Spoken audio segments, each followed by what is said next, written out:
time wrong, time wrong. I blow up and then they're all gone, all gone. So sick of saying hold on, hold on.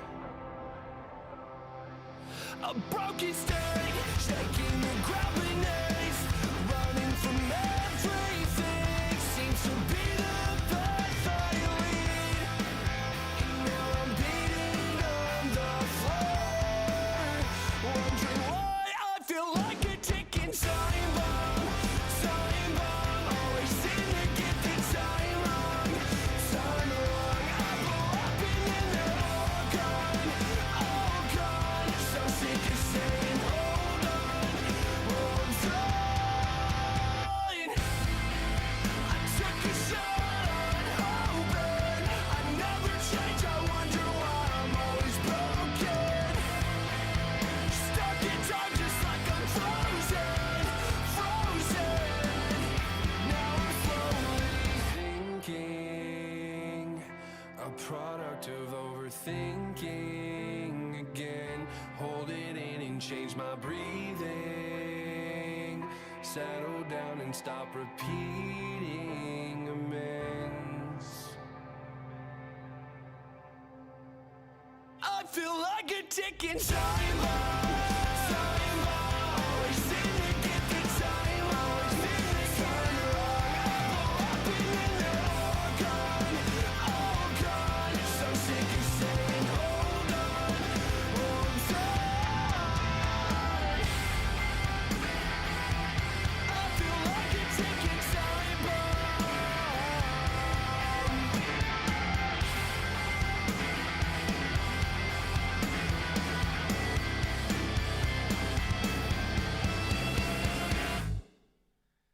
Hello, everybody. Welcome to another installment of the Post-Mortem. I was going to say touchline talk, but it's actually a Post-Mortem. City have just smashed Burnley 5-1 in the Premier League. It got a little bit squeaky bum time towards the end of that first half, but City ultimately getting that win. What we are going to be doing in this stream is assessing the victory, what went well, what went less well, what were the key storylines and talking points, and that sort of thing. What can we learn and grasp from the match that just transpired? The ultimate news is that City now in a pretty decent position, re the league table. I mean, before we even get chatting about the game properly, this isn't finalised because there are still games obviously happening this weekend. But yeah, I believe that we were 9th, and at one point we were 3rd. Obviously, that has now changed, but it's just it's looking like a nicer picture. And as I say, there's no doubt City will fall out of that top 4, following the Arsenal match potentially. And I don't know who Spurs play. Oh, they play tonight against Wolves. So Spurs are going to win. They're going to go ahead of us. But it's just nice. The table's just looking a little bit nicer from a City perspective. That's all I really wanted to outline. So that's very, very lovely. So there's lots of reasons to be positive, I think. Lots of reasons to be positive. Make sure you're leaving a like on the video. It's free and it helps support your boy. If you want to go the extra mile and support your boy with money, then you can click that join button or click the link in the pinned comments to become a member of the channel and get some exclusive videos every single month. We knew what was going to be happening. We knew what was going to happen, rather, against Burnley. It was pretty blatant what Burnley were going to do, and it's something that we touched on in the tactical preview. Burnley were always going to come to the Etihad with a back 5. That was always going to be the reality of the situation, and they are perfectly well within their right to do so. Why wouldn't they do that? Why wouldn't they do that? You would. You would, you would, you would. So what I suggested was what we should do is play a front 6 to match up to Burnley's back 5. If you know your opponents are playing a back 4, then you want to have a front 5.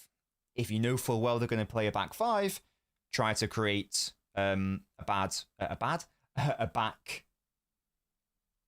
against a back 5, you want a front 6. That's what I'm trying to say. And that's basically what City did in the match. You had Doku left wing, you had Savio right wing, you had Nico O'Reilly as like a left. I would argue there were like 3 10s in the game. So you'd have like Nico O'Reilly sort of like as the left 10, Ryan to sort of like the right 10, and then Savio, and then Foden, the central 10. That was like the sort of idea there. And it makes sense because if you know you're going to play against a side who's got no real intent or desire to push out that much, and again, they're perfectly well within their right to do that, you might as well match up in that sense. What confused me about the lineup, I'll come to the chat in a moment, apologies, but I just want to get my initial thoughts out there first of all. What really confused me about the line, because like when I was going through my team for the tactical preview, I was like, okay, I think we should do this, and that's ultimately what City did. And I was looking at it, and I was going from, right, okay, out of possession, now to the in possession, and I initially had Nunes and Savio in the sides. I didn't really contemplate Lewis. And then when I was getting Nunes into the position that I thought he should probably be in, I was like, but you can't have Nunes and Savio at right wing, obviously. And I don't know how much sense it would make to have Savio more as like a central player. It just didn't seem to add up in my baby brain. So I thought it makes sense to not play them both because they don't really complement one another in that sense. If Nunes's chief function is to provide offensive function by pushing up to the right, then that's what Savio's doing. So that's why I concluded in my preview that we shouldn't be playing them both at the same time. I don't think it makes sense to play them both at the same time. And I actually swapped out my right back and I said, let's pop Lewis in there instead. Because then you have a natural width holder in Savio, and you have Rico Lewis, who is like a midfield pocket player who can just naturally invert and progress instead. So that seemed to make a lot more sense in my head. So as I say, I was a bit confused when I saw Nunes and Savio starting at the same time, and I was thinking, well, I was confused. I was like, okay, and that was the first thing I was paying attention to in the match when City got the ball. Where's Nunes playing then? Because Savio's clearly going to play at right wing, and indeed he was. And Nunes was basically right centre back. He wasn't really progressing into the midfield. So City were essentially playing a 3-1-6, which is a great shape to have against the back five. But Nunes was primarily, to my eye anyway, more of like, as I say, like a right-sided centre-back, and wasn't really... Well, he wasn't able to do much from an offensive standpoint for the vast majority of the game, because, as I say, the only time you can really get some really good use out of Nunes is if he is in that right side. And Savio was there, obviously. So I don't really know what Nunes' function was for the vast majority of the game. Now, he did get a goal, which is very lovely, of course. I just didn't really get what was going on. It made a lot, to me, it made a lot more sense when Bob came on. Because Bob is a player who does prefer to play in the centre, rather than, Savio, who does prefer to hold the touchline out on that right side. And when that happened, and it was like an immediate connection, you had Nunes pull out to the right wing. He crossed it for Bob, who'd then gone into the centre by that point. I didn't realise at the time it was an own goal, but Bob forces that goal, and he's not in that position if Nunes doesn't pull out wide, and Nunes couldn't pull out wide if Savio was on the pitch. So it was very confusing. I didn't really understand the logic there. I still would have started Savio, and I predicted him to start because he's only started one game. It was against Huddersfield, so he probably needed like another start for because he's still clearly not up to sharpness / fitness with the rest of the team. So it makes sense to start him again. In which case, I didn't really understand Nunes starting instead. But hey ho, it happened, and City got away with it, and we ultimately deserved to win the game. We'll go into a bit more detail, of course, but yeah, that was the fundamentals of it. They had a back five. We overpowered them with our front six. And we will get into the individual performances therein. But that was like sort of like the general takeaway vibes of like, and that was like the main story of the match. In a sense, in a way, in a sentence. But how are you guys doing? Welcome to the stream. We will touch on the individual performances in a moment and get into a bit more of the nitty gritty of City's setup and what not. It's just Burnley, by the way. Sure, Cameron, but how many goals did we score against Southampton at home last season? So it's all well and good saying it's just Burnley, and it is, but at the same time, it was just Southampton last season and we scored 1. So it's not easy to put 5 past Burnley. It's not. How many did Liverpool score against them? I know it was at Turf Moor, but still, they relied on a 95th minute penalty, didn't they? So I'm not going to big it up as like this unbelievable performance, but at the same time, I'm not going to disregard it and go, oh, it was only Burnley, let's not get too happy about it. I don't think that's fair. We have to be reasonable here. Yeah, get the thumbs up, get the likes up. Bob is good with Nunes. I totally agree, AP. I totally agree. And I guess that's sort of my conclusion to it. You should be playing Savio if your right back is like Kusanov or Lewis. You should be playing Bob or Shirky if your right back is Nunes. That's how I view it. Because again, I'm approaching it from the view of where is my right back going on ball? What's their best use on ball?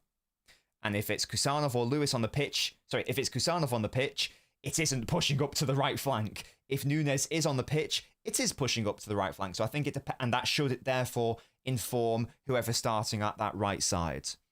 So that's how I interpret it, and I definitely agree, AP. Good afternoon from Lakeland, Florida. Big up to you, Kevin. Happy to see Nico play well. Nice to have a solid Rodri backup like a young Rodri. Pep visionary, says Rashid. I thought Nico had a very solid game. Lots of people were getting onto him, I noticed, on the timeline. Not sure where that was coming from. I thought Nico played really well. To be fair, I thought he played really well. And he had to start because Rodri wasn't fully fit. Thankfully, the wording wasn't injured. So hopefully he'll be fine for Monaco, and then there's an international break, isn't there? And then we'll see what happens there. But I thought Nico played very, very well. There's lots of chat about Savio here. We will get into Savio, of course. Orange Bull says, I think Savio's just more comfortable on the left than on the right, but Doku is untouchable, says Orange Bull. See, what's interesting, and as I say, we'll go into a bit more detail. I actually thought that, for the first 30 minutes, I didn't think City were good in the final 10 to 15 minutes. I thought Savio looked really good in that sort of first 30 minutes. Every single time, he had a full-back to beat, he was doing it, and he was drifting centrally. Just the final ball wasn't quite there, but in respect to getting past his man, he was doing it very easily. So I was quite happy, to be honest, with the start of his performance. Second half, as I said, the back end of the first half, I don't think City were good. Start of the second half, I don't think City were good, and then thereafter City were fine. But in respect to that first 30 minutes, I actually thought he was quite good. We'll talk about Foden.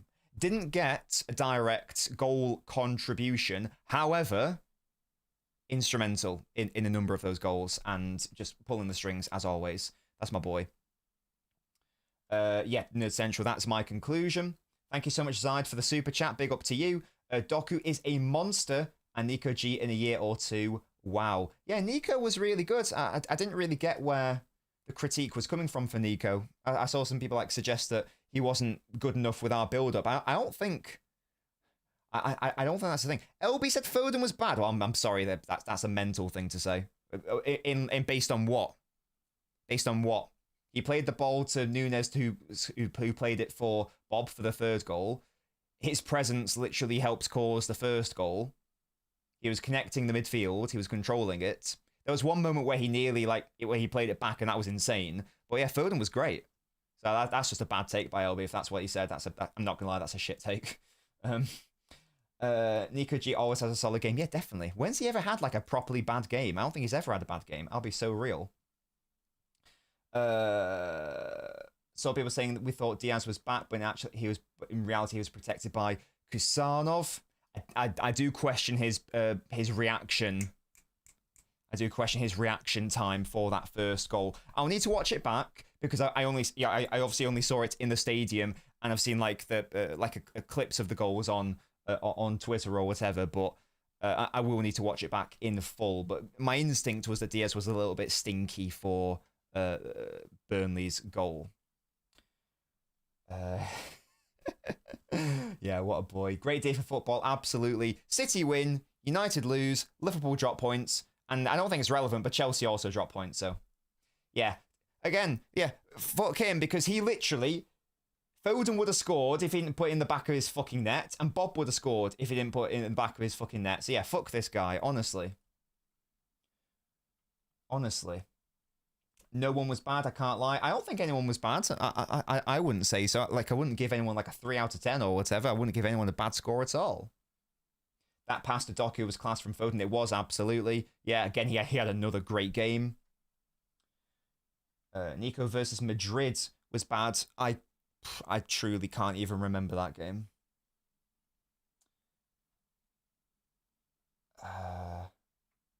What game from Docker? Yeah, again, absolutely insane.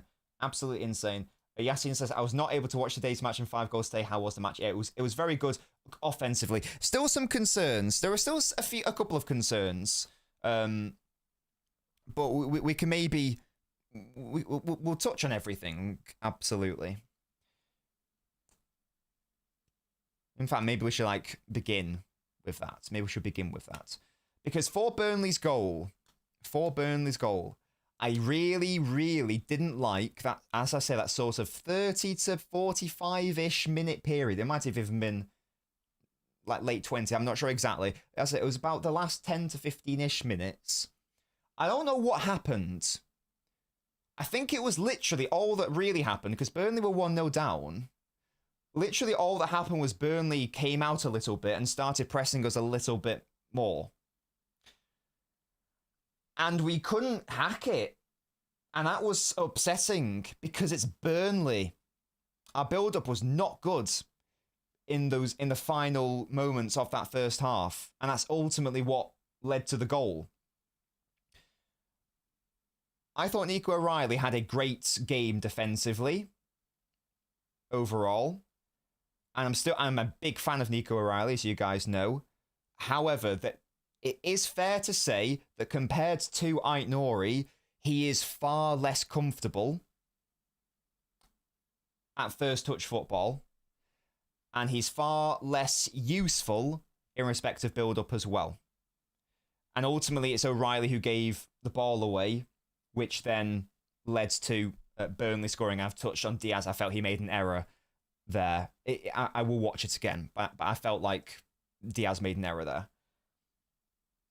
And I've got a little bit of sympathy for O'Reilly because it's very hard to try to do what City were doing, where we, as I say, for those moments, we simply couldn't build up through the centre. So we were sort of resorting to using the fullbacks. And the only real option they had was sort of like that long ball to Doku. And the ball had a long way to travel, so it meant that the ball was liable to be intercepted. And that's, as I say, that is what's happened. We are going to have to get more used to this as well. The centre of the pitch, even with Rodri on it, is going to be far less of a viable build-up option now for us. That's the reality that we now live in. It's just a little bit concerning for me that Burnley were able to exploit it as well. Too many teams this season have been exploiting it. Burnley are the latest. Now, it didn't matter, thankfully, because we scored 5 goals. Largely irrelevant. There's still something in my brain that's telling me that I'm still a little bit concerned that we're sort of abandoning certain areas of build-up. And Rodri coming back into the sides does not fix it immediately. It can be improved with Rodri coming back into the side, and it can be improved with a better... If John Stones was playing, for example, or if Aït-Nouri was playing, or if like we sign an actual proper right-back, then it would also be improved then. But ultimately, in sum, it is just going to be weaker from now on. And I think that was also sort of partly illustrated, and again, thankfully this didn't really matter, but there were a number of moments where like a player would sort of like receive a half tricky ball, they'd be facing their goal, and they would do really, really all they could to just punt it up instead of playing it backwards to the keeper. I noticed that happen a fair few times. This, as I say, this desire to not even attempt to do that. It's just something to keep an eye on, I think. It's not something I'm like, massively concerned about. No, that's a lie. I am concerned about it, and it's definitely something to keep an eye on. Abinab, thank you so much for renewing your membership, mate. Member for 5 months, big up to you. Thank you so much for supporting the channel. Doku and Nico G were the best players for us, for me. Liverpool lost, United lost, and Chelsea lost. What a weekend. Yes, absolutely, mate. Absolutely. Love to see that. And your random footballer is, as we've got a Brazilian who's just joined the chat in Spartacus, Lucas Moura. What are your thoughts on Lucas Moura, Spartacus? Let me know. He was very fast on FIFA. So, that's the thing. Big up to you, though, Abinab, for that. Love that you are supporting the channel. I did love how, Walker did try... He tried one shot, didn't he? He tried one. He tried one. Lucas Moura is a Spurs legend. Yes, indeed. So that's just, as I say, that's just something to note. The build-up has gotten a lot weaker, particularly in the centre. It might mean we have to go to the wide areas a bit more, and we struggled with that today. And too often, Burnley were able to interrupt our build-up, and that, as I say, led to the goal, along with a potential Diaz error. Just something to keep an eye on. Something to keep an eye on. It's just something that I noticed in that first half in particular, when Burnley opted to actually try to push up onto us, and they got far too much joy, in my opinion. So that's the only major gripe I have. The only real major gripe that I have on ball. Because obviously once we got through build-up, then Burnley just backed off. So that was pretty chill. There wasn't really a concern therein, and that was absolutely fine. That was absolutely fine. What else is there to say about just the general shape and structure? So it was it was the traditional 4-3-3/4-1-4-1 off ball. It seems that, again, we're still early in the season, but based on what we've seen, it appears that the 4-4-2 used against Arsenal was a single-use case based on the games up until now. And we resorted back to that 4-3-3. So we had my preferred off-ball shape. We had Foden left of centre. We had Reinders right of centre. And it would have ordinarily been Rodri, but he was deemed not fully fit. Hopefully he can start against Monaco, which is an important game for him to start, obviously. So Nico filled that void. But so far, that's been my favourites. That's been my go-to preferred midfield 3 so far. That's been the midfield 3 that's seen us have our best performances as well. We've seen it twice now, I think. And I'm basically swapping Nico for Rodri because we all know that would just be the thing. We saw it against United, and we've now seen it against Burnley. 2 relegation sides, sure, but still, they did their job very well. So I was really happy with that, and they didn't have too much work to do. That's the thing. Let's now maybe just touch on the players, shall we? So Donnarumma didn't have that much to do. I think he made one save it was a really basic save that I'd expect anyone to make. I can't really remember Burnley forcing him into anything. He had no chance for the goal. So yeah, pretty standard performance, like you'd say, therein. The rest of the back 4, Nico O'Reilly, who I have touched on, was really good, on a defensive 1v1 perspective. It could have been a tricky one, actually, because what Burnley did, it makes sense because they have a natural back 5. They kept doing what Brighton did to us, or what United did to us, where it's overload to isolate, so you have all the ball on their left side, and they switch it out to their right side, and the free man was often Kyle Walker in that instance. So Nico O'Reilly did do really well, I thought, in that sense. So a big up to him. I've touched on the issues that I felt he had in terms of the build-up, but overall I thought it was okay. And I think that unless a massive evolution changes in his game, the more and more I watch Nico O'Reilly for the senior side, the more and more I am convinced that he's not a midfielder. And that sounds like no, let me rephrase that. The more and more convinced I am that he's not going to ever be a City midfielder. And the more I watch him, the more I think he can become a really good City left back. Whenever he's like he gets into these more central areas, we've touched on the first touch.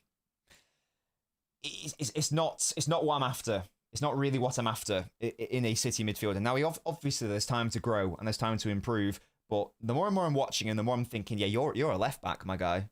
That's how I'm viewing him. That's how I'm viewing his City career so far. Nunes had a weird game. Big up to LB for the raid. Yeah, Nunes had a weird game. We've already touched on the weird usage of Nunes and Savio. I'll just repeat it. I don't really get what the function was of Nunes when Savio was on the pitch. Didn't really understand what it was he was offering or adding, because the idea of having Nunes on the pitch as a right back should be for him to push up to right wing and be that right-sided outlet, and to essentially do what Walker did in the 23-24 season, I want to say, where basically Walker had zero like build-up duties and responsibilities, and all Walker was tasked with doing in that season was to get on the end of balls, cross it in. That's basically all Walker was at his best in 2024. I think that's the right season. Yeah, I'm pretty sure it is. Those have been like Nunes' best games at right back as well, where the game is simplified and he's just a right-sided outlet, and all he's really tasked with is providing width, allowing someone else to go in centrally, and being a decent crossing option as well. That's when he's at his best. I think that's when he can be a decent right back. That's when he can offer us that good offensive function. But having Savio on the pitch, who's a natural right-sided outlet based on where he was playing today, made Nunes essentially the right centre-back in that 3-1-6. Too often, when play was trying to be built through Nunes, it didn't work, because he's not that sort of player, even though he's a natural midfielder, but he's not that sort of player for City at all. But he still got the goal, and it was a really good goal, and then he should have got the assist, but for that knobhead defender who decided to turn it into an own goal rather than just letting Bob get his lovely goal. I still see a use for Nunes in this side, but it has to be a very specific use case for me to be happy with him at right back. And I did not like his role. Loco, respect, that is my preferred option. I want Shirky off the right and then have our right back push up. That's what I would like to see. That's what I would like to see personally. But yeah, having him... he wasn't even pushing up into the centre, was it? No, that's what I mean, Spartacus, because that knobhead centre-back was in the way. If he didn't get in the way of Bob, it would have been his goal, wouldn't it? That's what I'm saying. So that's a shame, and it's definitely still an area that we need to improve going forward, whenever it will be. I'm fine for him to be a backup option at right back. That's not a problem, but we know that we do need to improve. He's not good enough in the build-up. He can be a very good tool in that final third, and we saw that today. We basically saw like a typical Nunes performance. Like, he's not really going to be able to offer that much in build-up, but if he's able to run onto the ball or get the final action on the ball, then we love to see it. We really do. Oh, did he just miss the ball? Oh, well, I missaw it then.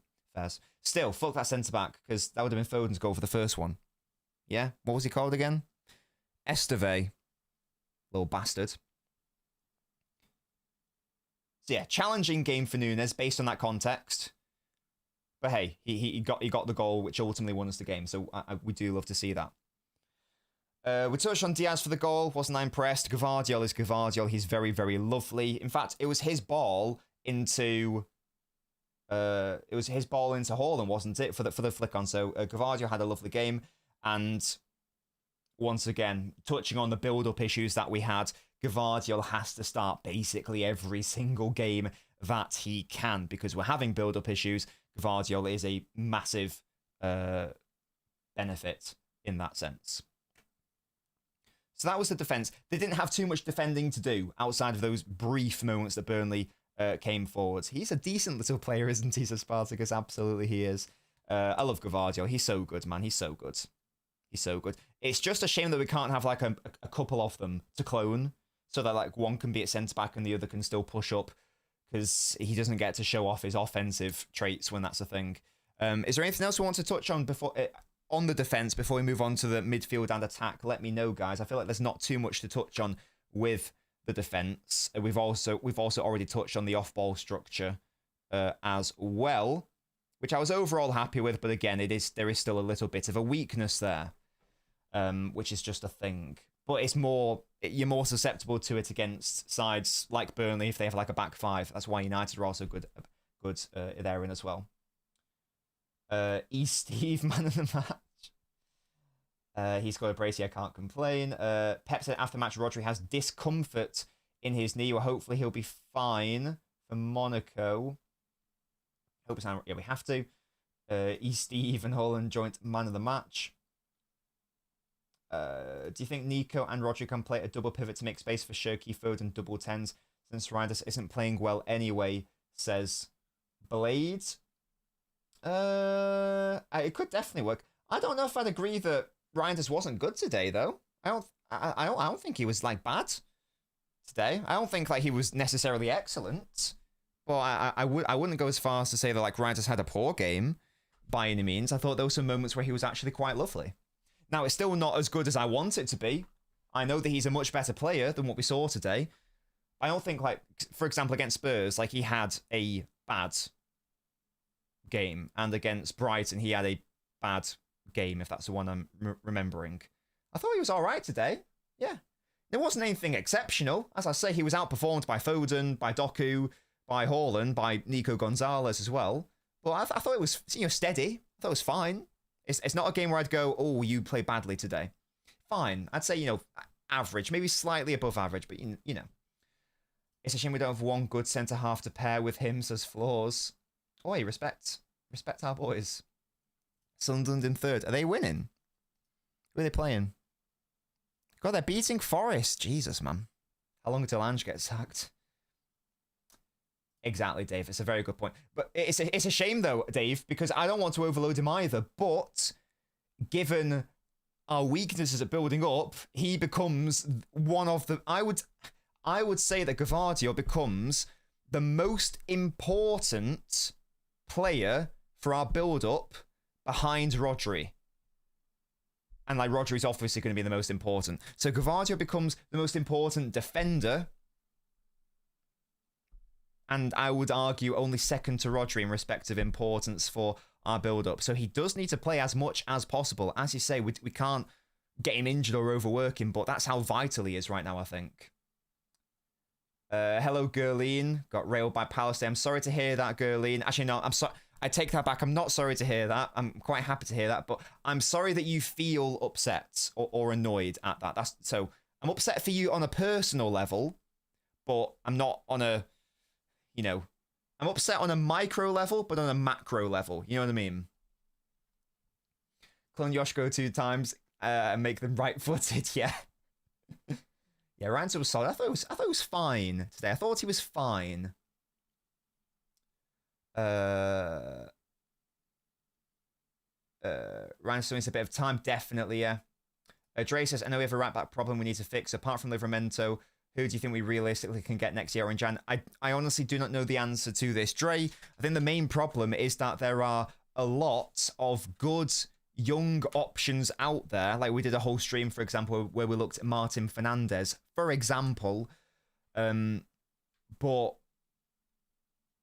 they've only had like 1 or 2 seasons, maybe.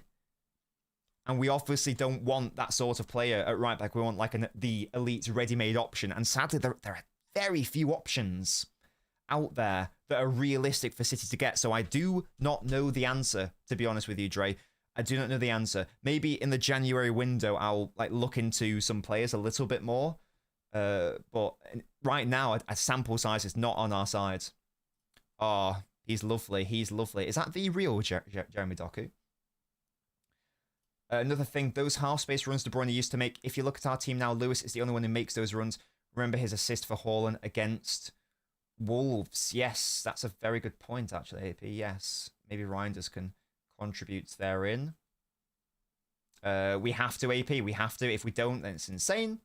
God, Glasgow Masterclass, yeah. It took a ridiculous refereeing decision for this City side to lose to this Palace Super team. Crazy, crazy. So yeah, there's the defence. I'm just having a look at the team. I don't think there's anything else that I really want to touch on with the defence. I think it's now fine to talk about the midfield and the attack. Again, they didn't have too much work to do. They were fine for the most part. You are dealing with Burnley at the end of the day. They're not this supreme offensive side, are they? That's not really a thing.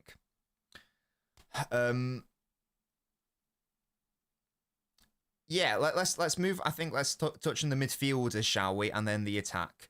I thought Nico played well. I thought he played well. I know like some people don't agree there, and that's obviously fine. But I don't really know why the conclusion is he didn't play well, to be honest. We know he's obviously not going to be Rodri. He's still learning. He's still learning how to be a 6 because he isn't a 6. Wait, what's that, Flaws? When are we going to discuss the issues you had with Donnarumma and LNobbins? Because it seems like they aren't very apparent. I'm not being funny, Flaws, but like literally, I didn't really want to go into detail about it because I'm not being funny. I can't be arsed with the grief. I was trying to be very coy and careful with my wording earlier when I touched on the fact that we can't build up from the centre very well anymore. I didn't name names, but you know, we have seen it in basically every single game. I'm not being funny. Sorry, Flaws, you only just joined. I apologise. I take it back. I apologise. That's my bad, my mistake. I apologise. The hands are up. The hands are up. I apologise. If you want to know my thoughts on that, you can go back, Flaws, and like, I don't know, 15, 20 minutes, that sort of thing. Yes, and Nico, I thought he had a good game. That's what I was saying, wasn't I? Again, he's not a defensive midfielder. That is not his position. And yet, I think he's doing the job really well in the grand scheme of things and in the scheme of context. Also, I don't think he was the problem today for why City's build-up was quite lackluster overall, in as I say, in that phase between like 30 and 45. I thought they looked quite good, to be honest. I don't really know what he did wrong. There was one really nice pass through to Doku. I will say I need to see that more. I do need to see more of those passes, but I feel like this is like a long-term thing. It's not something that's just going to be grasped overnight. The idea is that Rodri still needs to start the vast majority of games in defensive midfield. Of course, Nico still needs to get some minutes alongside Rodri. I need to see that a little bit more as well. I do need to see Nico starting alongside Rodri a little bit more because Nico's position ultimately is as an 8, so he can get more minutes and whatnot. But yeah, this is like a good game for him. Even if like Rodri was fit, this is still like a decent game for him to get those minutes and to practice because he's not going to be doing too much defensive work. It's going to be more focusing on right, what can you do in respect of the build-up and what can you do in terms of switching the play, like that ball to Doku, for example. How are you going to cope against a side like Burnley? So I think this was a pretty good test for him. And overall, as I say, I was pretty chill with his performance. I thought he played reasonably well. It wasn't exceptional, but I liked it. This is a very good point, Sachin, as well. And this has been some very weird... This has been a really weird approach that I've seen online and I guess on this channel as well. There was a training session, and then it was like the game after the most recent game. I can't recall which game. The Huddersfield game, I think it was. And Pep was coaching him.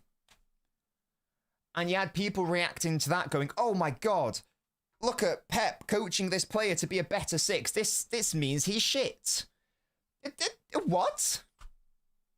That's very odd. That's a very odd conclusion to reach, that they've decided it's a bad thing. It's a bad thing that he's being coached. Surely that's a good thing that Pep thinks that he can be coached.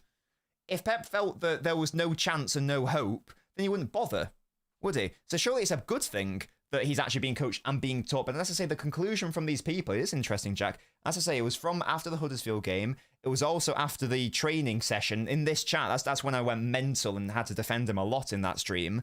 And people just decided that, oh, look, he can't do this thing because Pep's telling him how to do it.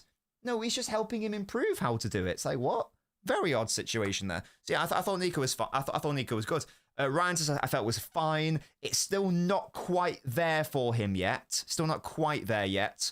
He's nowhere near as sharp in those smaller spaces as Phil Foden is. And in fairness, I don't think he'll never be that. That's not a fair comparison. But he does need to sharpen up a little bit. Again, we saw against Wolves, if there's a decent amount of space to run into, if he's got time on the ball, if he's got time to think, time to complete those actions, he's going to have a lovely time. And if he's able to drive into space, he's going to have a lovely time. If the space is at a premium, as it is going to be for a lot of sides that City play, Burnley being one of those, he's currently not yet illustrating what I know he's capable of. And again, and Sam's just said it there, that will come with time. Big W's to Abanab. Thank you so much for gifting another sub. I feel like you do this all the time, Abanab. Thank you so much, mate. Love your support. Big W for Abanab. Absolute boy. Thank you so much, mate. Very kind of you. Hey, Floor's got it. That's to make up for me jumping the gun there earlier. So thank you for that, Abanab, for relieving me of my sins. Yeah? So yeah, big W to you, mate.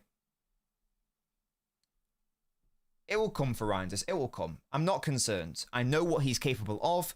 I saw him do it for Milan. I saw him do it for the Netherlands. He'll be fine. And he'll come good. And he wasn't bad today, but it wasn't especially good either. It's sort of like like that sort of vibe. But you know, it's not necessarily a problem. It's not necessarily a problem, but of course, long term, we know it needs to improve, and I'm very convinced that it will. Every time City wins, I'll gift a membership. Thank you so much, mate. Every single game's a win from now on, then, yeah? Come on, City. Come on. Oh. Pep tells Nico G to break the lines more. He was actually good against Huddersfield, and Pep wants him to keep that performance. He was good against Huddersfield, wasn't he? Definitely. Definitely. What's interesting is that I've actually been, I have been more impressed with Nico's off-ball work than on-ball work for City, and I thought it was going to be the opposite. I thought that he was going to need a lot more time to understand the defensive ropes of being a defensive midfielder, and I thought that he was already going to basically have it in his bag of the on-ball work. But it's actually been the opposite, which is interesting, I guess. Which is interesting. It's why a prediction's always interesting, but you never really know what's going to happen until you ultimately see it. So, yeah, Nico and Reinders, that's the thing. Foden, another really, really good game from him. Really, really good once again. Wasn't directly involved in the goals today. Didn't get a goal, didn't get an assist. However, he had his, like, fingerprints all over, like, two of those first 3 goals. Dave, this is a bannable offence. I'm a massive narcissist, and I'm an arrogant man. I do know everything, and I'm never wrong. I'll have you know. Yeah, he had his fingerprints, his grubby little mitts like this, guys. Some ASMR for you. Grubby little mitts. Phil was a bit poor. No, he was very good. All over those 2 goals. Doku, who we touched on, did fantastically well for the first goal. Foden's presence running onto the ball is what ultimately forces the own goal.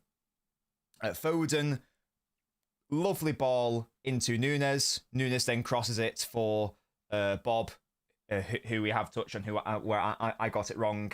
I thought that Bob just missed it or whatever, and the goalkeeper got ahead, but he apparently just fucked it up. But either way, that was a lovely ball by Foden. Again, off ball, really, really good.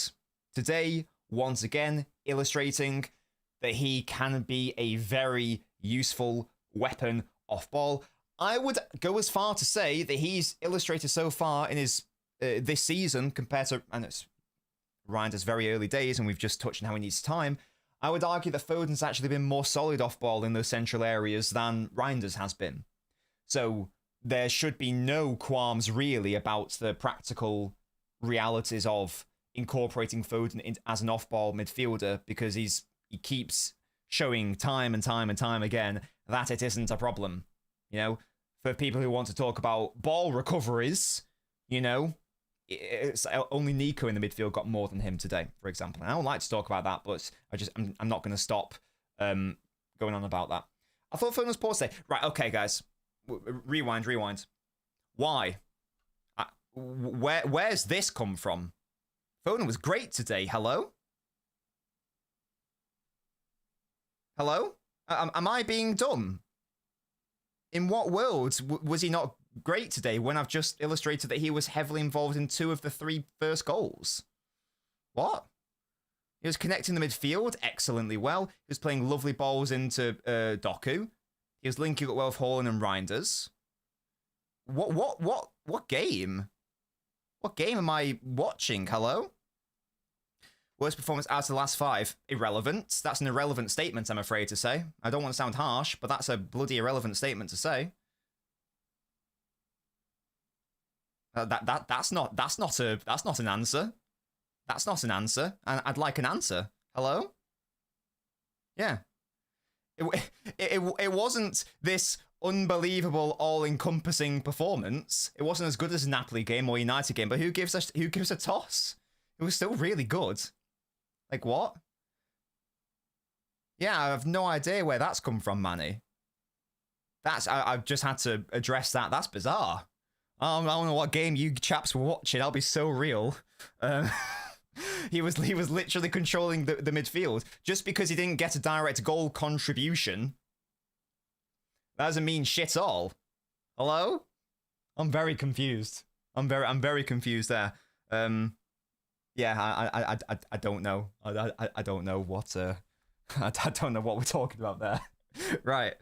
Yeah, Foden was very good. Lovely stuff. As I say, he doesn't have to score a goal. The point I was trying to make is that Foden doesn't have to score a goal, doesn't have to create a goal directly for him to still have a great game.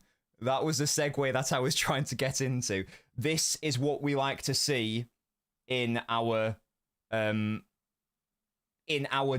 midfielders, and in games where if your midfielder can't or doesn't get a direct contribution, what are they offering elsewhere?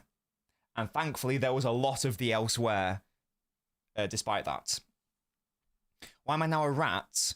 Yeah, Jeremy Dokuga, like, if you want to be a child and say Glaze, you go for it, but I can just tell that, I don't know, I can just tell that you weren't, like, watching or paying attention. I don't know what to say, pet. You're a rat now, Flaws, because someone gifted you a membership, and my members are my little rats. Look at Spartacus. Look at Spartacus here. He's got a golden rat, because he's such a little rat, you know? And look, as a member, you now get a glowy name as well. So that's lovely. That's a lovely thing. You are a golden rat. Absolutely you are. I think this season fans will have to get used to Foden having great games without GA. For me, that's more of a player he's developing into. Totally agree, AP. And again, this is why I'm really happy. I'm really happy that he's been able to have a very good game, but didn't even get a direct goal contribution. If as a midfielder, you are now being tasked with so much more as a more complete player, there is going to be far less opportunity to score goals and to create goals directly. So then, again, the question then becomes, what else are you offering? Are you offering good work in build-up?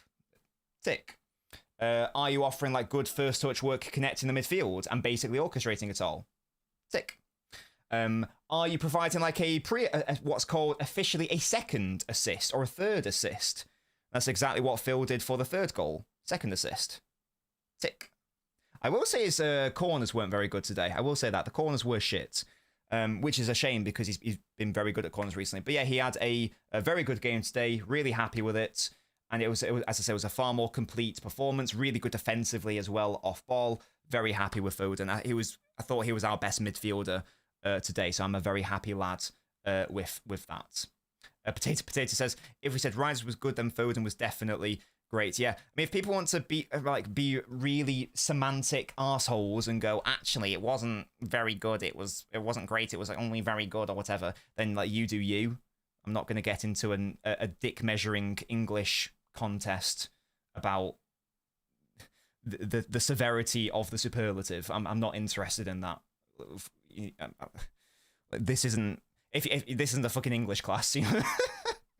You know what I mean? I'm not going to get into a debate of, well, it was actually, it wasn't excellent. It was fantastic. It's just, I've just like, if we really got to that point of splitting hairs, I don't think we actually have an argument to be had. Good evening, Yanko. How you doing? I mean, Spartacus, at the end of the day, everything is useless and we're all going to die. But you get me. Right, anyway, on that happy note, let's move on to let's move on to the attacking players now, shall we? Yeah. Doku was... Oh yeah, potato. I wasn't having a go at you, by the way. I was having a go at someone else. You know, you're my boy, potato. You've got a side hook as you think. You're my boy. Doku. I love Doku. Oh, I'm so happy. I'm so happy for him.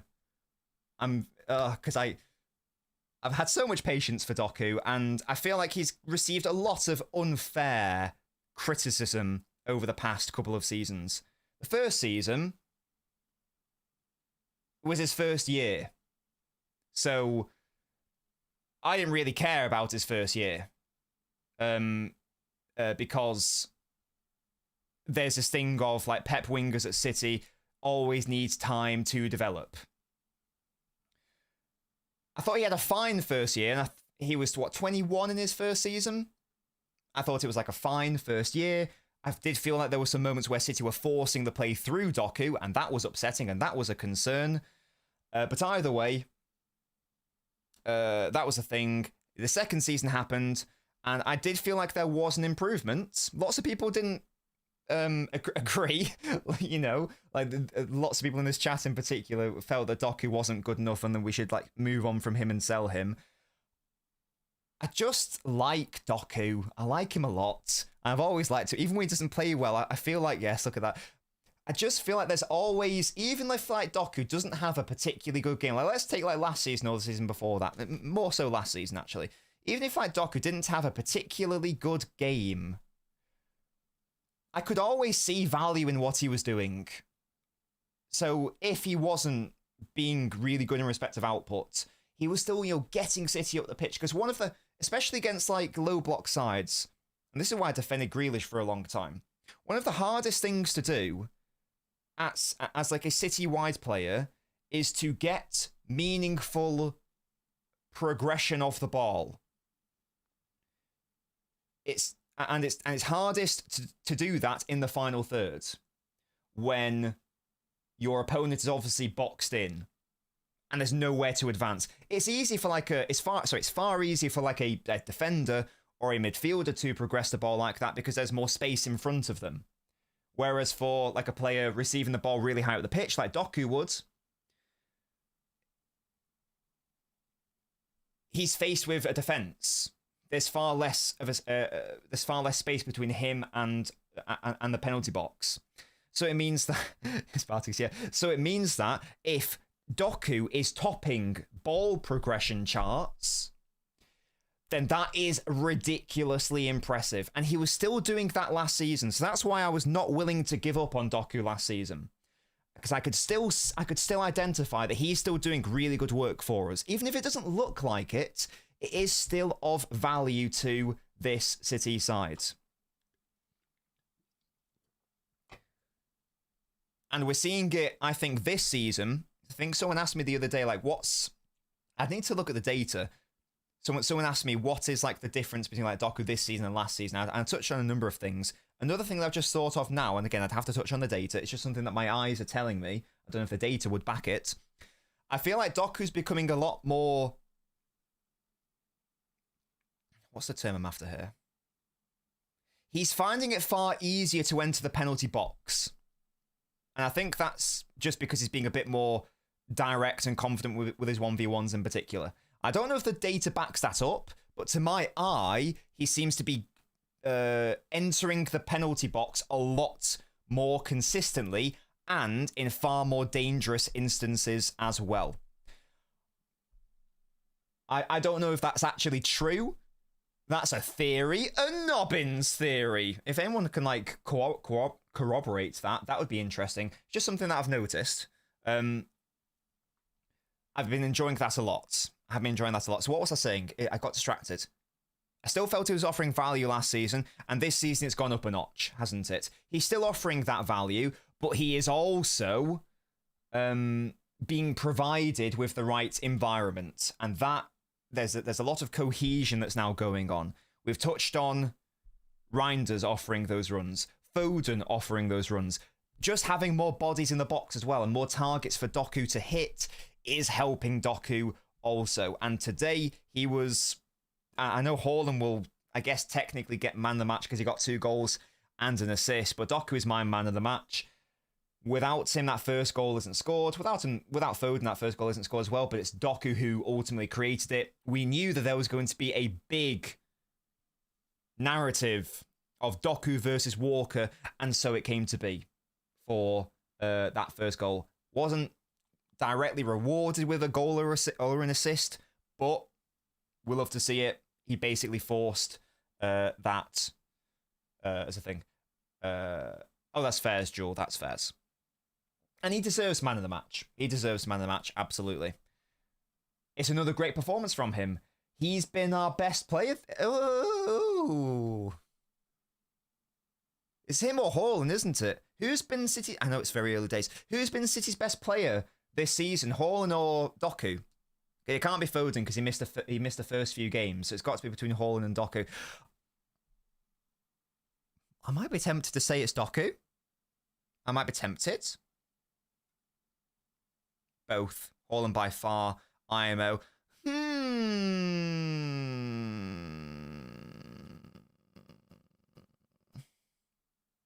don't know if it's by far. To be honest with you.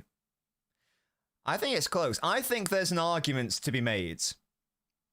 I think there is an argument to be made that Doku has been City's best player this season. I wouldn't like go massively hard on it. And maybe on reflection, maybe the answer is Haaland. I don't think that there's that much in it, though. I do think it's a very good argument to be made. But either way, they're 1 and 2, definitely. And he's just such a ridiculous... I tweeted this. It's such a ridiculously valuable asset for low block games.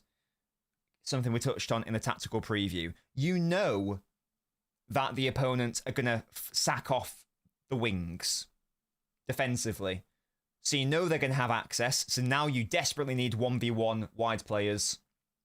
And Doku is one of the best game breakers in the world, I would say. I'm so happy that that more and more people are now getting on board the Doku train. And I hope that we can, again, assuming that Doku continues like this, I hope that this can now be used as a lesson for those people that you can't give up on players that easily. You've got to have a look at the context. You've got to have a look at their age, their experience, the rest of the City lineup and like the City structure and whether it's a dysfunctional side or not like it was last season. And I hope that they again, if Doku continues to play like this, I hope that those people now see that you can't just like give up on players that easily. You've got to try to back them if you can see value in what they have done / what they are doing. That's not the same as, if a player's like properly shit, like 0 out of 10, then okay, they're probably just a shit footballer.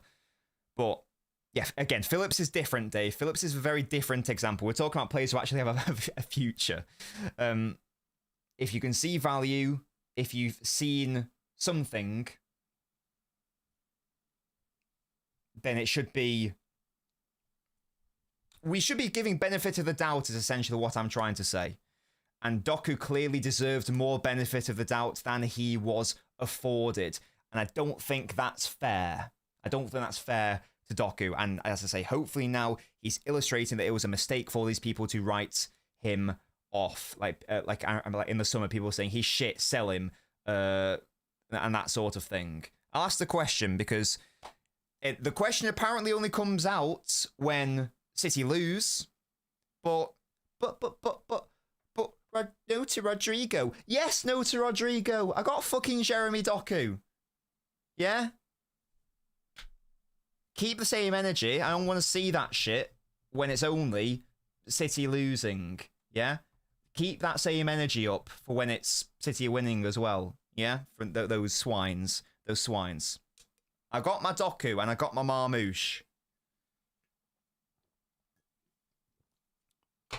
So yeah, I'm going to keep backing Doku. That's my boy. Very happy. Very happy for him. I know it wasn't like the most important action that he got today, but he did technically get an assist today as well. I was more impressed with his work for the other goals. But yeah, really happy with Doku. That's my boy. That is my boy. Very happy for him. How old is he now? 23? Yeah, we already have a Rodrigo. Good point. 23. Look at this. This guy's so dumb. It's so dumb how fun his stats are, man. Just like look at like dribble or take on numbers. They're so funny. Oh, what a guy. I'm so convinced, and I did say, I think I said it in my analysis video, Doku has the tools to become one of the best wingers in the world. I'm very convinced of that. He does have the tools to do that, and I kept saying it. He has the tools to do it. It is all about, can he just put it all together and combine it with that direct output? Because ultimately, at the end of the day, that is what he's going to be judged on, rightly or wrongly. And hey, so far we're seeing it so far this season. What are his numbers now? I'm gonna have a fucking look. I'm gonna have a little cheeky look. We all said, well, we didn't all say, but a lot of us said when we were having the chats, you know, how many GA does Savio need to get? How many GA does Doku need to get for it to be like a good season? He's already on 4. That's very impressive. He's already on 3 assists and a goal. That's very lovely. And he's only played 7 games. I don't see why that can't get even better when like Aït-Nouri comes back into the side. Talk about Doku goals output. I have never had issues with creativity, and this is what I mean. If he's able to add that, because here's like Doku's actually got a really good shot on him. He's got a really good shot. I don't think he shoots enough. I think that he's more concerned with creating for others than scoring himself. I do think that's changed to an extent to start this season, because there was a moment, for example, in the first half where like Doku had it, and I'll have to watch it back. I'm pretty sure he could have squared it to Foden, who was available, and Doku went for the shot instead. So maybe he's got it in his head now that actually, I know I need to actually get more goals. I know I need to do that. So maybe that's a thing. I don't know. But that's definitely something he will need to add. But I don't see why he can't add that, because I back him for, I like, whenever he like takes shots, they're always pretty good. Just doesn't shoot often enough. I'd like to see a bit more of that, and as I say, we might actually be seeing that so far this season. I'm going to leave the elephant in the room to the end, because I feel like that is going to be a point of contention. So just like briefly on Haaland. Haaland is Haaland. Haaland does Haaland things. The goals weren't the most impressive thing for me today. I much preferred his hold-up play, and I preferred his assist. We know that his defensive work has taken up a massive level so far this season. I saw like when I was watching the United game at the Etihad, the City have like, when you're watching the TVs, they have like stats for City players, obviously. I can't. The stat was something like, I'm gonna butcher this. It was something like, alongside Foster, who obviously was playing for Burnley. It was something like he and Haaland top the Premier League for first half pressures in the final third. Something like that. That was the stat I saw. That's not corroborated, because I saw it briefly and I've already forgotten what it was. But it was essentially a testament to how good he was working off ball, basically. That's the long and short of it. And that's definitely gone up a level this season as well. Just like the overall out of possession work from Haaland. Very happy with how that's going. And it was definitely just the first half, Jack. I distinctly remember that. So I'm guessing he doesn't top it overall. But either way, that's good to see. That's good to see. That's good to note. And yeah, he does his thing. He gets the goals. We love to see it. We really do. And how many Premier League goals is he on now? Is he on 8 for the season? And in that goals video, we said own goal was only going to get 1. They've already got 2. This channel concluded Haaland's going to get 28 in the Premier League, and he's already got 8, I think. So there's that 9 in all competitions. He is easily on course for like a 30-plus Premier League campaign. Again, well on course for that golden boot. Yeah, you just love to see it. You really do. Right, let's touch on Savio now, who, as I say, is the elephant in the room. The first thing I'm going to say is that, and I was alluding to it with the Doku stuff. I get it.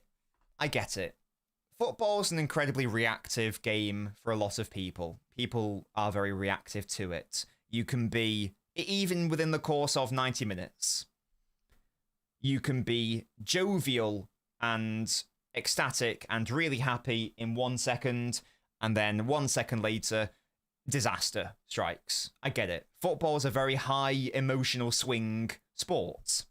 So it makes sense that with that comes some reactive territory. I get that. Absolutely. That's fine. That's safe. That's going nowhere. That's safe.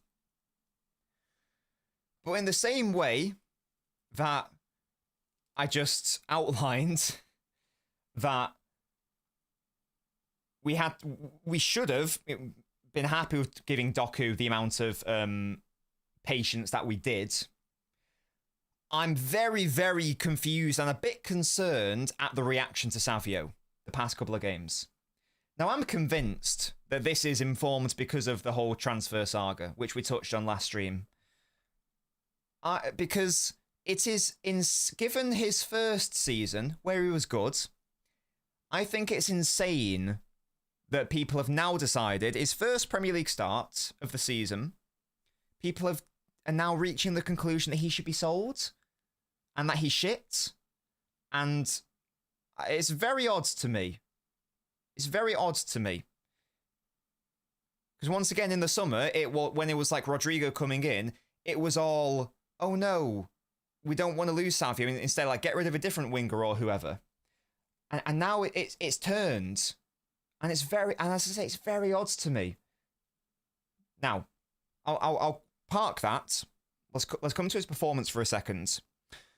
Second half, yeah, didn't like his second half performance. Didn't like a lot of City players' second half in like the first 50 minutes of it. I also didn't like any City's players' performance in like the final 10 to 50 minutes of the first half. I thought the Savio was really, okay, maybe really. I thought Savio was good in that first 30 minutes. I won't lie. I liked what I saw. I thought that every single time he had a fullback to beat, he beat him, and he got into a pretty good area. I really liked it from those first 30 minutes. As I say, then like the whole side sort of like went to shit after minute 30. But I thought that he played well in those first 30 minutes. As I say, thereafter, less so.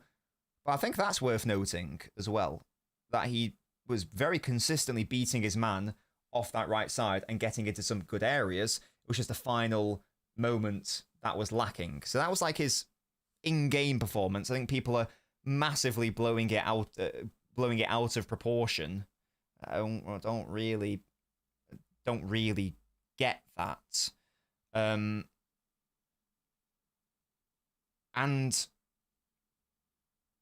that's even foregoing what we're going to come back to, Ari, like the reaction to it. As like Dave said there, and I think other people have alluded to it, it's his second start of the season. Who was it who brought it up? Someone brought it up earlier in the chat. I was going to make this point. It's a very good point, whoever brought it up. Doku wasn't especially good in his first game against Wolves, was it? And he wasn't especially good in the game against Brighton, I think it was. And now look where we are. Now, I'm not saying that the exact same thing is going to happen and Savio's going to now, in 3 games' time, is going to explode into an unbelievable player who like wins his game single-handedly. I'm not saying that, but look at the landscape.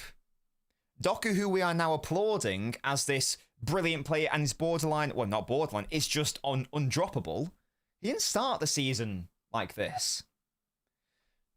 Perspective, I think, is needed here. I think some perspective is needed. He needs to get back up to match fitness. He needs to get back up to match sharpness also. I don't view it as a problem with Savio. I think it will be fine. I don't have any concerns particularly. I don't really have a problem with a slow start to the season when he's only started twice and he missed the first chunk of the season. I don't have a problem with that at all. Never mind the fact that it's his second season for the club. He's 21 years old. He's still really inexperienced. And whatever you think about, is he a left winger? Is he a right winger? I don't care what you think about that, because you can play both. But whichever you think he's better at, it's not easy to just go from right. Okay, now I was playing left wing a few days ago. Now I'm playing right wing. I don't think it's easy to do that. Now, maybe it is. I'm not a fucking professional footballer winger. I don't know if I can be convinced that it's really easy to just go, right, okay, I'm definitely playing at left wing. I'm going to do a great performance. Now I'm playing at right wing. I'm going to do a great performance. I don't think that's normal. I don't think it should be expected of, as I say, like this relatively inexperienced 21-year-old. I think the reaction's been very harsh and very unfair. I think it's been very unfair, and I don't like it, to be honest. And it just stinks of repeating past mistakes from these people, because these are the same people who would have given up on Doku and sold him. But like, look where we are now. These are the same people who may have given up on Leroy Sané after his first season, or Raheem Sterling in his first couple of seasons. I don't like that. Or even like Mahrez. It's a very odd thing, especially given the context of his first season when he was really good and everyone was loving Savio. And now all of a sudden it's, nah, stinky, sell him, stinky. I don't like that. It's unfair, and I'm going to keep defending Savio. I like Savio as a player a lot. In the same way that I liked Doku, I still like Doku. In the same way that I was trying to defend Doku of the first couple of seasons, I feel like I'm gonna have to be like a Savio defender this season now, because for whatever reason, a lot of fans just have it out for him. Even like Huddersfield, he was like fine against Huddersfield, and he got the goal ultimately. And it's like it's his first game, and people are just, again, I think they're being very harsh, and it's weird. Now, again, that being said, he wasn't good today overall. Like, he was City's worst player on the pitch. Fine. But that doesn't erase all of the really good work in his first season. It doesn't erase the fact that he's only started 2 games this season, one on the left, one on the right. And if your problem is with the whole Spurs thing, get over it, because he literally wants to sign an extension and he wants to be here. So that is my Savio rant. I like Savio a lot. He has a lot of issues. Of course he does. But guess what? He is a young, inexperienced winger. It's irrelevant whether you think he was a good signing or not, or whether we should have got a more experienced one. The reality is that he is here. Whether you want to accept it or not, you must accept that he is young and he is inexperienced. I like Savio. I'm going to keep backing him. I'm backing all our players. You can have issues with players. You can criticise them. Fine. But let's be fair with them. And let's, as I say, what's the term? Oh, what's the fucking quote? Those who fail to learn from the mistakes of the past make the same mistakes in the future. That's not the exact term. I've butchered that horribly, but you know what I mean. Essentially, if you don't learn from history, you're just going to make the same mistakes over and over again. These people made mistakes with Doku. Let's not do the same with Savio. Let's not do that. They're doomed to repeat it. Exactly, Amo. I fucking butchered that quote. But you understand what I'm trying to say. Now is not the time to give up on Savio. Now is not the time. Let's be fair with our analysis. Let's be fair with Savio. Let's be fair with all of our players, to be honest. And let's really not resort to reactivism. It's not what we're doing. That's not what's going to happen. Jack. Oh, dear.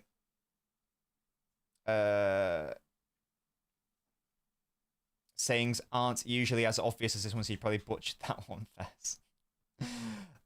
Doc's had a few good games. I'll be convinced if he continues it over an entire season, the best players do it consistently. Very good point. Flaws.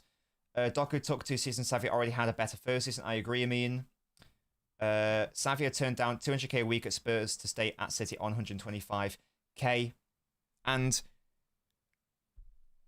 I'm not going to go into too much detail on it. If you want more detail, go watch the Winger debate stream.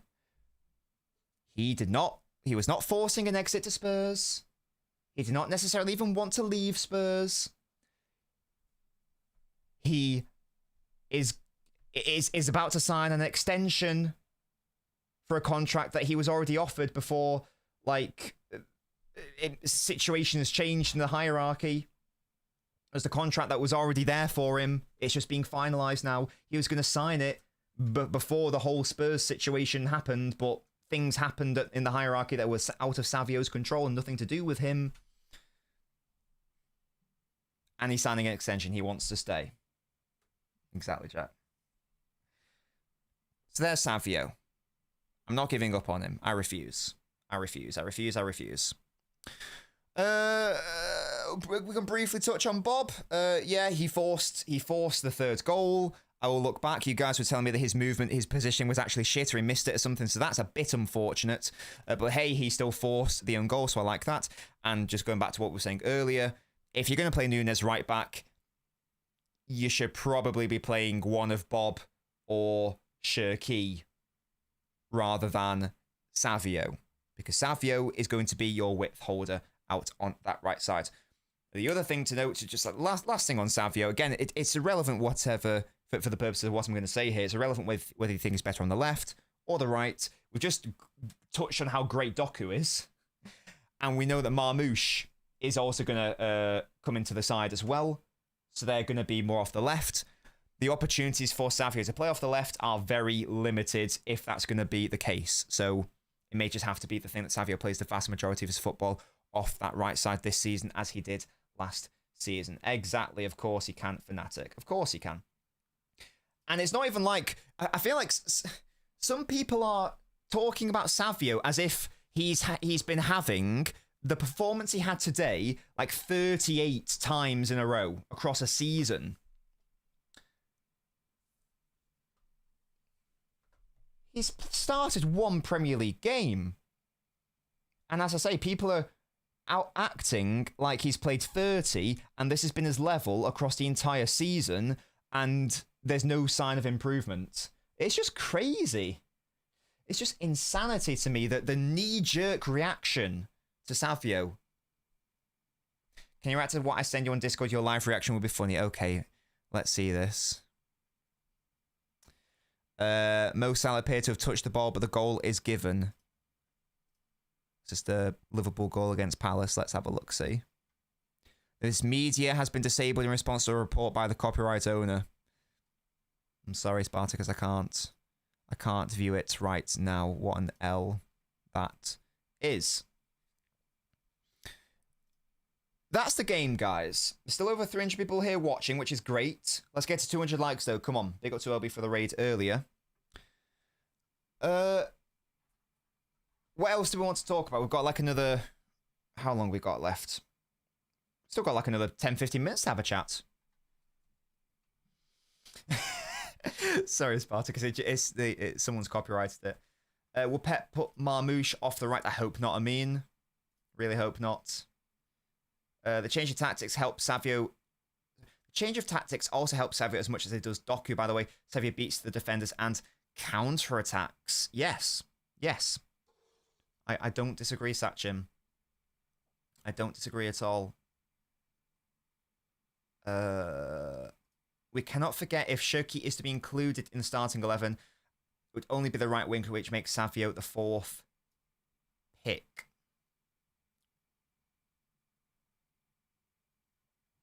4th?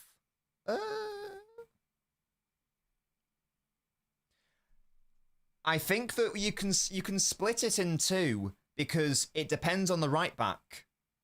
I don't think you can have Shirky at right back. I don't think you should be playing Shirky at right wing if your right back is Kusanov, for example. I don't think you should be playing Shirky right wing if your right back is Lewis. I don't think you should be playing Savio right wing if your right back is Nunes. So I think it's a bit more nuanced than just like this is the order of who is the preferred option off the right. I think it's all in. It should, for me, it should all. For me, it should be informed by who are you playing at right back. That should then change who you're playing at right wing. Bob is better with Nunes. Shirky, better with Nunes. Savio, better with Lewis. Savio, better with Kusanov. My brain is not connected to my voice mouth today, Jack. Clearly not. Does that make sense? Does that make sense? I hope it does. I feel like it does. I feel like it does. I hope not, matey. I hope not. Naveen, that's crazy. You want to talk about Shirky, Josh? This is interesting. How do you guys view Shirky? Let's say he comes back to full fitness after the international break and doesn't really pick up significant injuries thereafter. What is his role this season?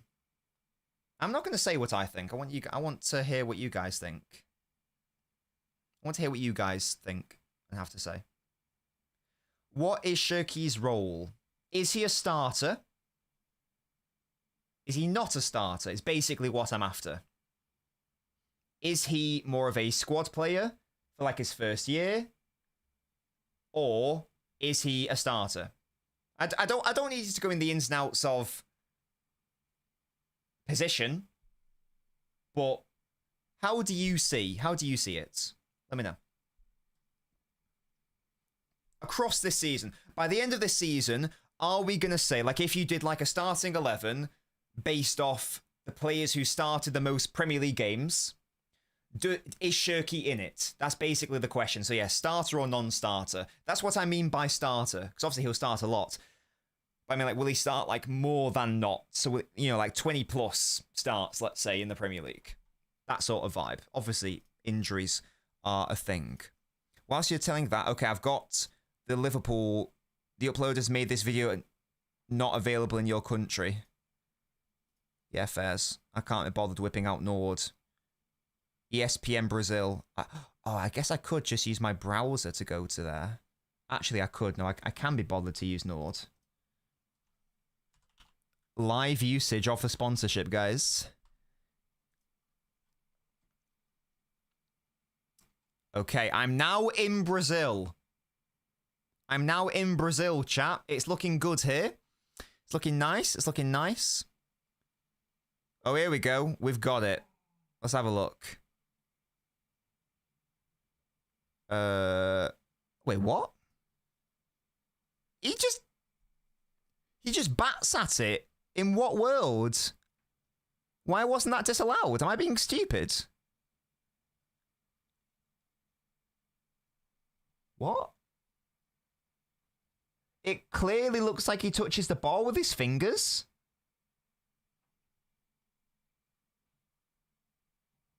Okay. I feel like I need another angle or something.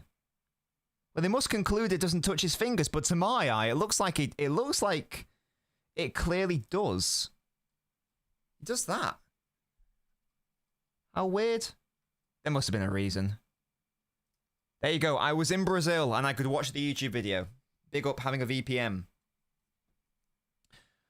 Yeah, so what are you guys saying on Shirky? Not a starter this season regardless. Not a starter, is a starter, is a starter. Kit man. Not a starter, squad player. First few games get subbed on, then see how it goes at right wing and possibly be a starter.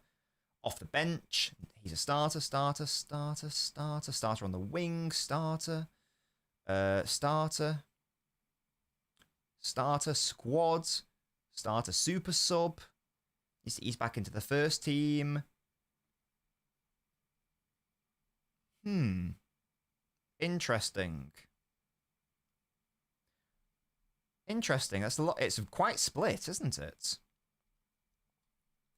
What I want Shirky to be a starter because I think he's good enough. I do. Now, I don't think. Big up to you, Ryan. Love that. A couple of days ago, I used your Nord link to get a 2-year discount. Thanks, Nobbins. Big up. Excellent stuff. That tells Nord that I'm not a useless idiot. I'm gonna message them and be like, yo, do you want to link up again, bruh? Or what? He is good enough, but is he better than Bernardo and Foden off ball? Definitely not. Definitely not. And this is why I just asked generalist, and I didn't really want people to think about position. Now, I am going to ask you to think about position.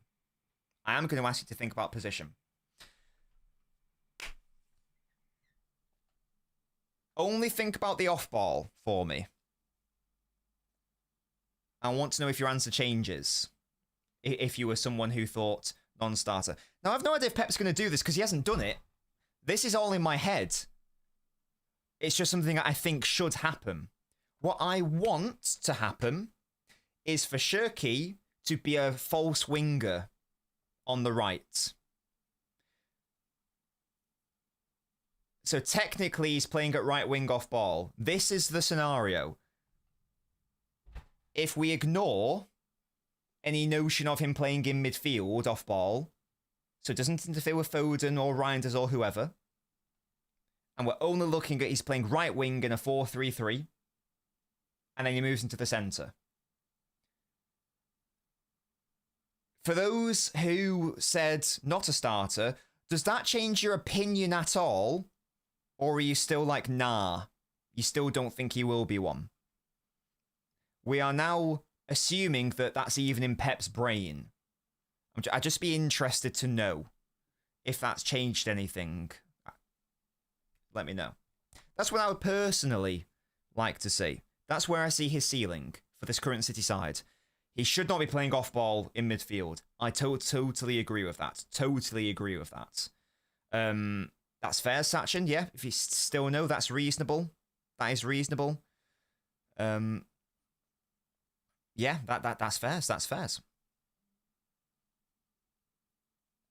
I like the concept of that because I feel like that's a clever way to get rid of his any off-ball weaknesses, put him into a position he's comfortable off-ball, but you're not limiting him.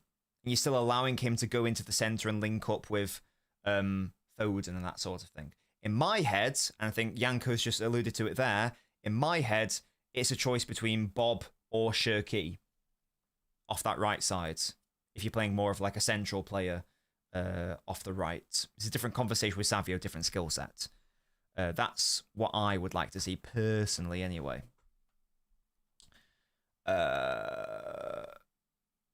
It's up for grabs, B. It's up for grabs.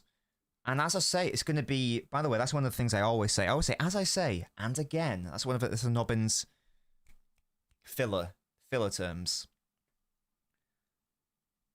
It's up for grabs. Let's be real for a second. And assume Shirky is now fully fit. Like, now. Let's be real for a second. No one is displacing Foden. That's locked in. I'm not going to say never, but I would be staggered staggered, if Guardiola, with that as your starting point, with Rodri also being a locked-in starter, in my head, there is no way that Pep runs as his primary off-ball midfield, Rodri, Foden, Cherki. I don't see it. I don't think that ever happens. I can't see a world where he decides Reinders can't play instead of Cherki centrally. So if you're Cherki, I think, and hopefully Pep by extension, they should really be looking at it, again, from an off-ball view, POV, they should be looking at it as, well, there's no room in the centre. Because Rodri's obviously going to play. Reinders has started every single Premier League game, I believe, and Foden has to play in the centre because he's so vital to us. And can you justify Foden and Cherki off ball? I don't think so in the centre. So they should really be looking at it as Cherki should be looking at it as my only chance is to play off the right. But then have the licence to drift in centrally on ball. Foden plays off the right. He didn't play off there today, matey. That's an interesting thing to discuss. I feel like there are certain players here that I'm not going to say off undroppable, but there is definitely a spine that has been created. And it just so happens that they are our best players. With Gvardiol, with Rodri, with Foden, with Haaland. These are some of our truly elite players. Like, these are the stars that really we should be building the team around. When we played Arsenal, where he played. Okay, he played at right wing back. Where did he play against United in the derby? That is clearly. To be fair, Jack, I was only talking about the outfield players. Like, the goalkeeper is the goalkeeper. Like, he's not going to change, is he? I was more talking about the fact that the outfield players, the ones that aren't malleable, that should be the spine. And indeed, that has been the case so far. These are like the immovable players. Now, Doku is a winger, so he's not part of that spine, but he's now gone into that undroppable territory based on his form anyway. Haaland is another one of those players, of course, in that spine. So if you look at that, and if the conversation is, what position can Cherki realistically break into to become a starter? As we've outlined in this video, there are only two options.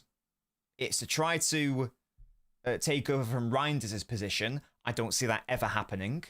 Like, Cherki's not that sort of player. Stop right back. He's not that sort of player, nor will he ever be that sort of player. Or off that right side. Not a fucking right back Spartacus. That's all I can really see for Cherki.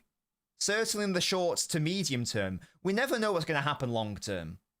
We never know what's going to happen. Like, maybe Foden's career ends next week. We've no idea what's going to happen there. But based on what we understand and know right now, that seems to be the only avenue for Cherki to get into the side properly. So yeah. Just like an interesting point, because someone asked, where does Cherki play? How does he get into the side? That's going to be his best avenue, I believe. You get me? That's going to be the avenue.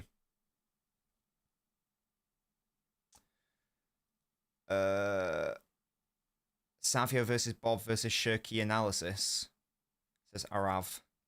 Well, they offer different things, don't they? Kusanova's first choice right back, says Trey. And if he is, then that's not good news for Cherki as a right-sided player. That's not, yeah, indeed, Trey. That's why we need to attack the market hard. Yeah? We need to attack it hard. Cherki ain't going to be playing big games over Bernardo. Yeah, that would upset me. I guess you are right.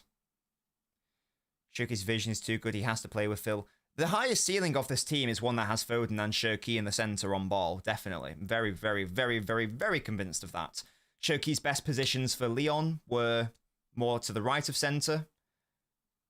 He would often start as a right winger before he drifted into the centre, or he'd play as a 10. And even though Shoki is both-footed, he still preferred to operate more so on the right side of the pitch. He can do both, but that's where his best performances were. That's where he clearly preferred to play. So it just makes sense for me. It just, everything seems to add up. All the roads seem to lead to that. Him being more right of centre. That seems to make the most sense. And again, you'd want him to be linking up with Foden, wouldn't you? That would be a lovely thing. Would you rather have a midfield of Rodri and Kova or Rodri and Reinders? Definitely Rodri Reinders. Definitely. I don't see the value in Kovacic anymore, and that sounds very mean, but I think this squad has moved beyond the need for Kovacic. What is it that he's doing that like Nico doesn't offer or Reinders doesn't offer? I'd rather a lot of other players play instead of him. TBH.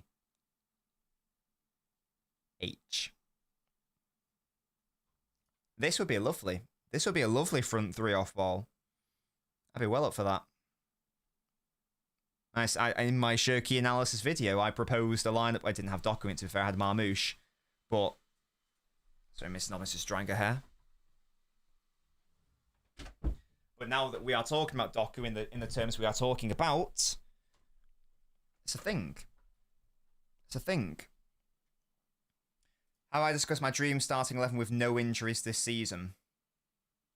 Well, it's changed now because of how great Doku's been. I think the only change I would do... Force, what the hell, mate? Don't expose me. I think all I would change is Doku for Marmouche. Then the rest of my... I'm pretty happy with the rest of my team. And that would have Shirky as an off-ball right winger, and then the right back pushing up. I still think that's the best version of this team, but we're probably not going to see that truly, given how like weird Nunes is as a footballer, until we ultimately deal with bringing in a proper right back, and we might not see that until next summer. So my dream might not even be able to be even close to a reality until next summer, which is a shame. It's a shame.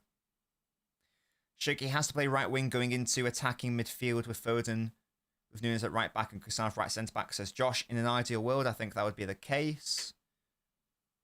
Diaz needs to be dropped if we have to shoehorn Shirky, and I don't see it happening. Yeah, I guess this is where I have to accept there's a difference between what I want and what's more likely to happen. Where do you see Marmouche in this team? Right now, he and Doku right now are the ones vying for it. That midfield, I'm pretty convinced, is our best midfield. You can't, like, Foden's become immovable. Rodri is immovable. You obviously can't play Marmouche in the centre. I don't really know where else he gets in. We're playing 4-3-3 / 4-1-4-1. So it would have to be between Marmouche and Doku right now, wouldn't it? Exactly, Uzi. And this is the thing, and this is the good thing. They are very different players. They are very different players. Marmouche and Doku. This is why it's good to have two different options. Two options that are very different. It is not that good to have two options that are very similar and have like identical skill sets or skill sets that are far too similar. They definitely offer something different. So I do like that a lot. I do like that a lot. But again, in my head, I see it as a choice between the two. In the same way that I see it, it should be a choice in my head between Bob and Shirky. You get me? No, he's like Salah in respect of his best position, Diaz. That's the point. We're not saying that he's the exact profile of Salah, but we are saying, but does share similar traits. Like he is a goal-scoring winger. And an inside forward. Minded Nori and O'Reilly overlapping hooking touchline if Marmouche starts left wing, says Thrivin. My brain. Yes. Definitely. Even more so than with Doku. Like, Doku today, for the most part, he was at left wing, pure left wing, and you had O'Reilly way more central. Yeah, but Sachin, for City, he is. He is a winger for City. He is off ball for City. Like, tell me where he plays off ball. What's his position off ball in a 4-3-3? Haaland's starting at striker. Where's his position? It's a winger. So for our purposes, yes, he is a winger. Oh, thriving. Oh, yeah. That makes a lot more sense than whatever the hell I was trying to do.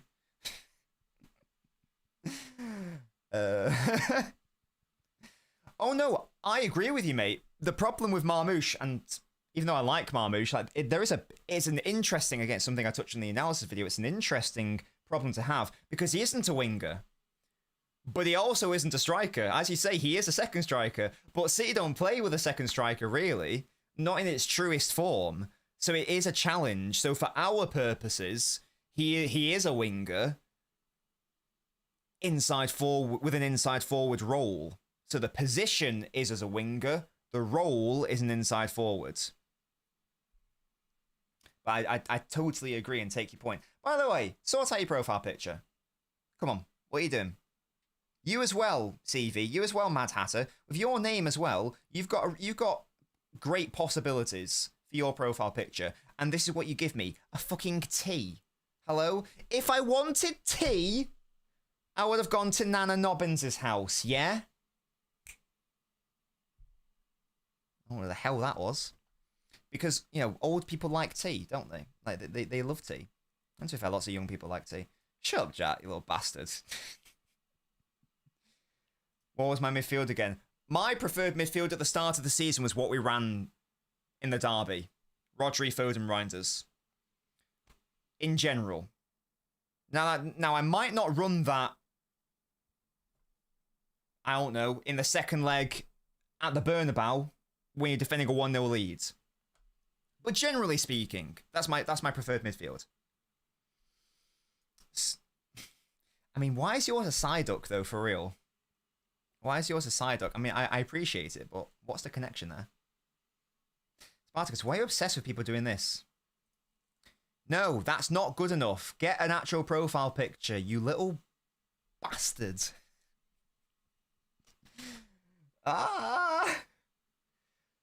Yes, no, Diaz, definitely. I still would prefer, in general, and this is what I was alluding to with like the bigger games, perhaps in a bigger game, you could definitely run this.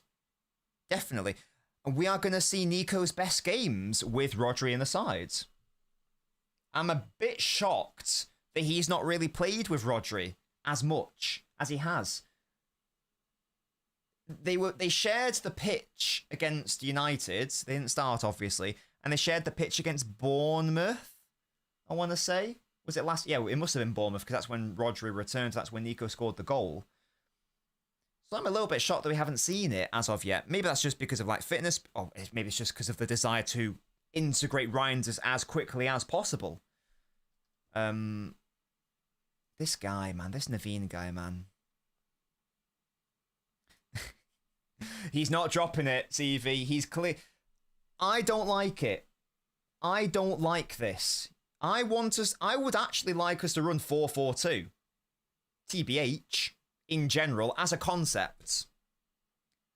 But I want to get Shirky in the sides. I really like Shirky. I think he should be starting. I think he's that good. And I don't see where he starts in a 4-4-2, to be honest. I don't see where he starts. Don't see where he starts. I don't like him at right midfield. I don't like him at striker, leading the press. Don't like it. Well, there was a racist City fan. I did not see that, matey. No. T with the Mad Hatter, yeah. Do that. Like, literally, get that as your profile picture, Mad Hatter, and I will stop shouting at you. Do that for me, yeah? CM, hello?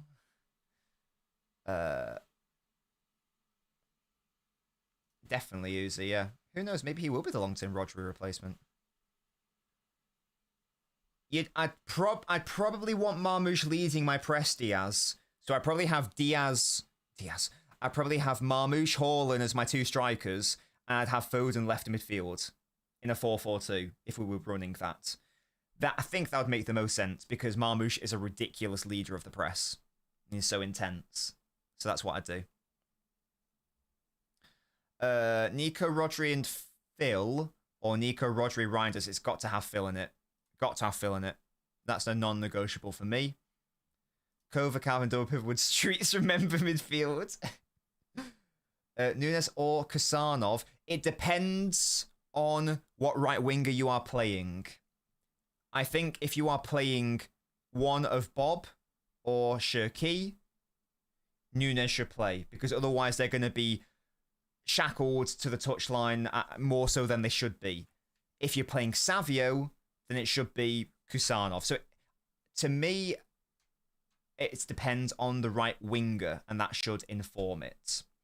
Because you've got to think about what is their on-ball position. If you're starting a right winger who really needs overlapping support, Kusanov's not going to provide any of it. If you're playing a right winger who doesn't need overlapping support, then there's no problem in playing Kusanov. And in fact, it makes sense to do that because Nunes is lost if he's not pushing up to right wing.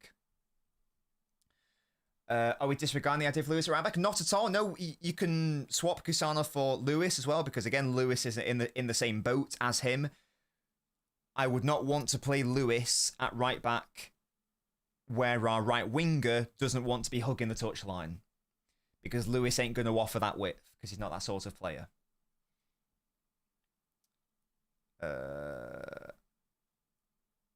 Yeah, so who are the two for the 4-4-2? I'd have Hall and Marmoush as my two strikers.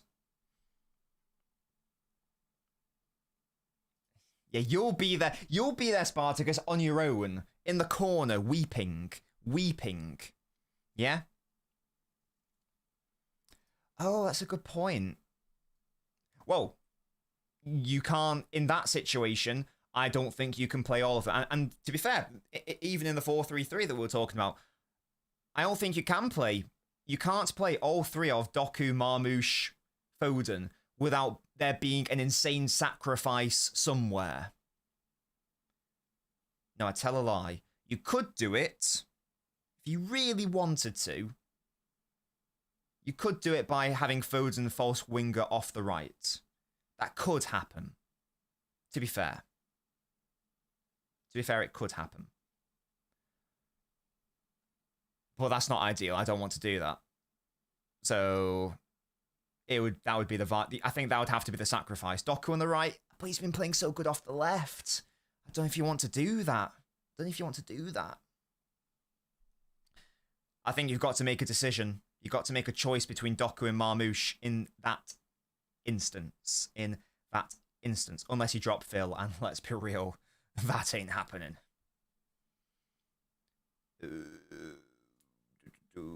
Yeah, I know, Diaz, I don't get it. And I didn't, as much as I rated Kusanov for doing the job that was being asked of him, why are we getting a centre-back pushing up to right wing and offering nothing on ball? Not his fault, by the way. That's Pep's fault.